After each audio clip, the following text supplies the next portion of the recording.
Bu Dede. Iya, Lagi Pak. sibuk nggak, Bu? Enggak, kenapa? Oh, boleh saya duduk? Boleh. Mau di mana? Sini boleh ya? Oh iya. Di mana? Ini Bu, saya teh sebetulnya nanti jam 11-an Jam 11, oke. ada pembelajaran. Tapi saya ingin ada seorang observer. Oh gitu. Apakah Bu Dede bersedia untuk menjadi observer? Jam 11 ya? Ada jadwal tidak, Bu? Jam 11, sekarang jam 9. Jam 11, bentar dulu. Oh, nggak ada. Oh, kebetulan ada ya? Kebetulan. Oke, Jadi bisa kayaknya ya? jadi nanti Ibu jadi observer ketika saya belajar ya. Pembelajaran. Boleh. Nanti kan jam 11 ya kita ya? Di kelas mana, Pak?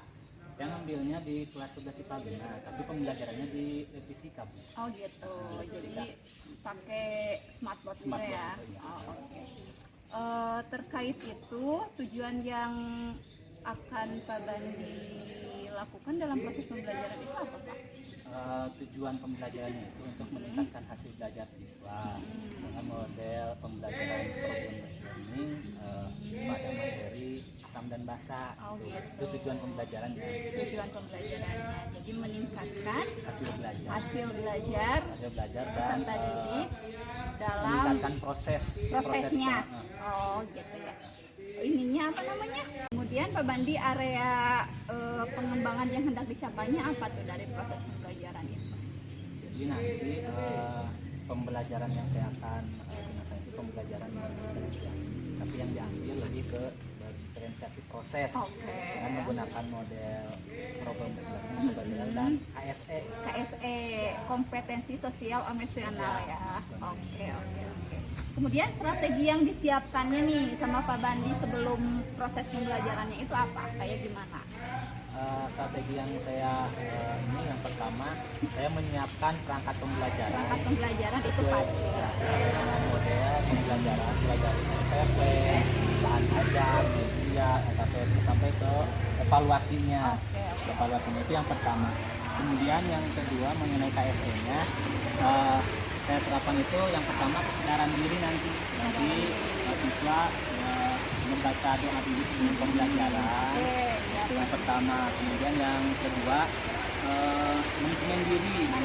Dan nanti dilakukan speaking untuk mengecek kesiapan peserta didik apakah sudah siap atau belum untuk pembelajaran. Kemudian KSE yang ketiga nanti saya akan yang pengambilan keputusan. Pengambilan keputusan. Prosesnya kayak gimana? Nanti dilihat dari presentasinya, Bu. Presentasinya bisa juga dilihat dari diskusinya. Bagaimana dia tanggung jawab dengan apa yang dia ucapkannya, tanggung jawab apa tidak. Oke. Seperti itu ya, berarti nanti saya bisa masuk ya jam 11 ya. Nanti langsung aja nanti, Bu ya. Ketika misalkan Di saya sudah kelas 11 IPA IPA 5 ya, Ya, di yang lem fisika. lem fisika. Oke, makasih ya Pak Bandi Oke, ya. oke. Terima kasih juga, Bu. Iya, Saya tunggu, Bu, ya. Iya, siap. Assalamualaikum.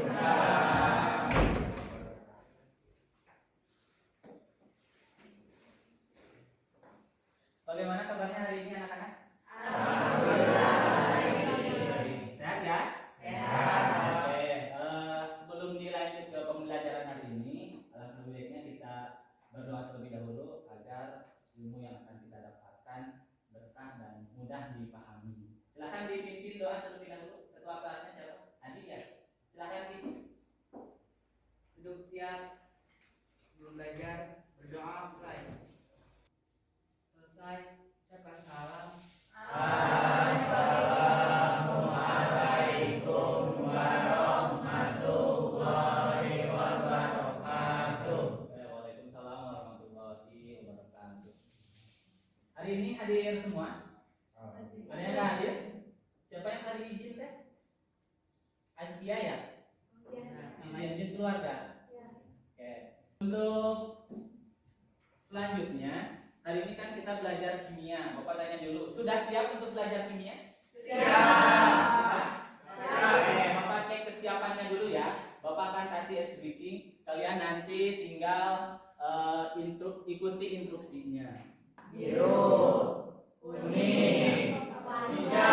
kehidupan sehari-hari kita tidak lepas dari yang namanya asam dan basa. Hanya saja mungkin kita belum tahu yang kita gunakan atau yang kita konsumsi itu apakah termasuk asam atau basa. Makanya kita pelajari hari ini yaitu mengenai tentang asam dan basa. Namun sebelum lebih lanjut ke pembelajaran materi hari ini tentang asam basa lebih jauh, Bapak akan coba cek pengetahuan awal kalian melalui pretest. Pretest ini hanya untuk mengukur kemampuan awal kalian saja tentang materi asam dan basa. Tidak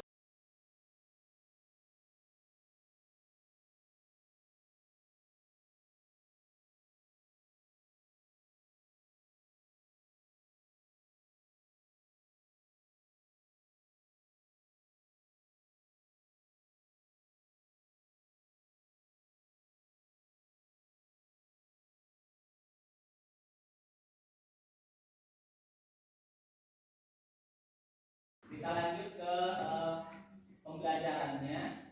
Oke. Minggu sebelumnya kita mempelajari tentang apa? Kesetimbangan. Yang namanya kesetimbangan berarti artinya seimbang. Ada beberapa faktor yang mempengaruhi kesetimbangan. Betul ya? Betul. Oke, yang pertama apa? Konsentrasi. Kemudian yang kedua, suhu. Yang ketiga, tekanan dan volume. Oke, itu faktor yang mempengaruhi kesetimbangan. Minggu yang lalu juga kita belajar tentang mengenai amonia ya. Oke, pertanyaannya apakah amonia itu bersifat asam atau basa? Nah, kita pelajari hari ini apakah amonia itu termasuk ke dalam asam, apakah termasuk ke dalam basa. Oke. Selanjutnya untuk tujuan pembelajaran kita hari ini. Nah, bisa dilihat di sini tujuan pembelajaran untuk hari ini melalui pendekatan saintifik dengan model pembelajaran problem based learning, peserta didik dapat memahami, membandingkan serta menyimpulkan konsep asam basa menurut Arrhenius, Bronsted-Lowry dan Lewis. Itu tujuan pembelajaran kita hari ini. Terus selanjutnya, Bapak boleh minta tolong, Win, dibagikan LKPD-nya.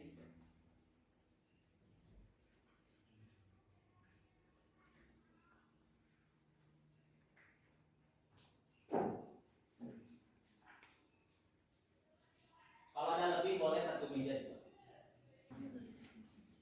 Sudah dibuka ya. Nah, LKPD itu nanti sebagai acuan atau patokan kalian untuk pembelajaran hari ini dan besok. Sudah tertuang semua dalam LKPD. Jadi nanti disimak baik-baik LKPD-nya. Oke, selanjutnya Bapak akan coba mulai dari pertanyaan pemantik. Pernahkah kalian mendengar kata asam atau basa? Pernah. Pernah ya? Tidak asing lagi kan? Tidak. Oke. Bagaimana kalian mengetahui gambar-gambar di depan ini bersifat asam atau basa? Kira-kira dari apa? Rasa. Dari rasanya. Selanjutnya, apakah bisa dituangkan ke tangan? Ada yang bisa, ada yang tidak. Apakah ketika tangan akan melepuh? Ada yang melepuh, ada yang tidak. Oke. Bapak sekarang akan bagi kelompok dulu ya. Bagi kelompok, dibagi 4 kelompok. Dari kalian di sini silakan berhitung 1 sampai 4. Ikuti instruksi Bapak ya. Yang 1 kelompoknya di sini, 2 di sini, 3 di belakang sini, 4 belakang sini. Tidak perlu ribut, langsung saja lakukan berkumpul sesuai kelompoknya.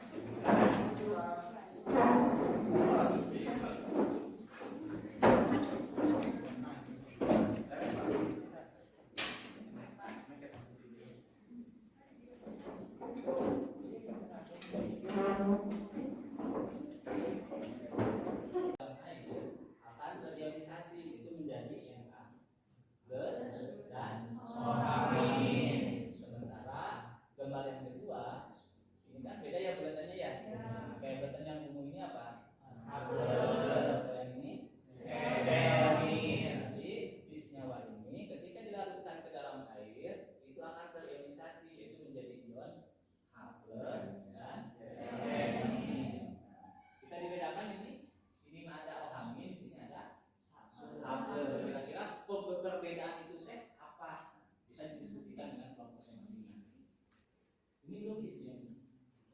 Oh, di sini. Ya.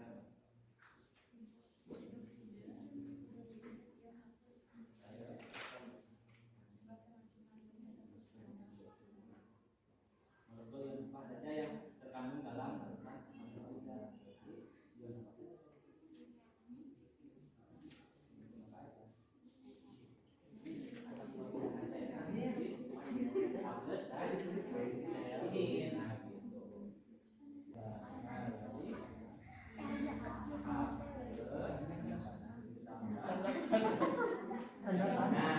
itu reaksinya berarti kalau misalkan adanya bersih kan. Assalamualaikum warahmatullahi wabarakatuh. Waalaikumsalam warahmatullahi wabarakatuh. Sebelumnya perkenalkan kami dari kelompok 4. Hari ini kami akan menjelaskan tentang asam dan basa menurut Bronsted Lowry yang akan dijelaskan oleh rekan saya. Baik. Di sini kan tertulis asam konjugasi dan basa konjugasi. Kenapa bisa disebut asam konjugasi dan basa konjugasi? Menurut Bronsted Lowry, asam konjugasi adalah spesies kimia yang mengalami kelebihan proton. Seperti yang di sini kan ini kelebihan proton karena kan tadi didonorkan oleh H2O. Jadi ini kelebihan proton. Untuk basa konjugasi adalah spesies kimia yang mengalami kekurangan proton. Seperti bisa kalian lihat di sini, karena telah mendonorkannya, otomatis di sini juga kekurangan proton. Sekian dari kami. Apakah ada yang ingin ditanyakan kembali? Mohon untuk menjelaskan ulang untuk reaksi yang dibahas tadi. Ingin menjelaskan kembali ya. Jadi mula-mula senyawa NH3 tambah H2O timbang dengan NH4+ tambah OH-. Menurut Bronsted Lowry juga, kenapa bisa disebut asam? Karena asam adalah senyawa yang mendonorkan atau memberikan satu proton ke senyawa yang lain, sedangkan basa adalah yang menerima proton dari asam gitu. Jadi ya senyawanya ini. Apakah cukup? Cukup ya. Oke, Bapak klarifikasi. Tadi Adi menjelaskan bukan donor pasangan elektron, tapi untuk yang Bronsted Lowry itu mendonorkan proton. Jadi oke. Silakan dilanjutkan. Cukup sekian dari kelompok 4. Kami ucapkan terima kasih dan mohon maaf apabila banyak kekurangan. Wassalamualaikum warahmatullahi wabarakatuh. LKPD dari awal sampai akhir kita coba jawab pertanyaan-pertanyaan yang ada di LKPD di lembar terakhir. Kita bahas bareng-bareng ya. Oke, coba lihat. Untuk yang pertama, apa yang dimaksud dengan asam dan basa menurut Arrhenius? Ada yang mau berpendapat, Cung? Silakan, Per. Memberikan pendapat. Menurut hasil diskusi kami, basa adalah senyawa yang melepas ion hidroksida OH- dalam air. Sedangkan asam adalah senyawa yang melepas ion hidronium K3O+ atau ion dalam air. Bisa dipahami atau sama kalau ada yang berpendapat lain untuk yang nomor 1? Sama ya. Oke, selanjutnya kan kemarin kita di awal pembelajaran, sebelum pembelajaran ada pre-test ya. Sekarang Bapak ingin tahu post testnya sejauh mana ketika kalian sudah melakukan pembelajaran, nilai post testnya. Silahkan dibuka Google Form yang sudah Bapak share di grup kelasnya dan silahkan diisi Google Form-nya.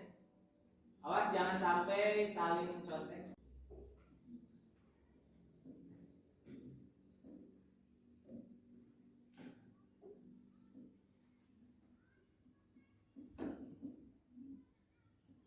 Satu menit lagi.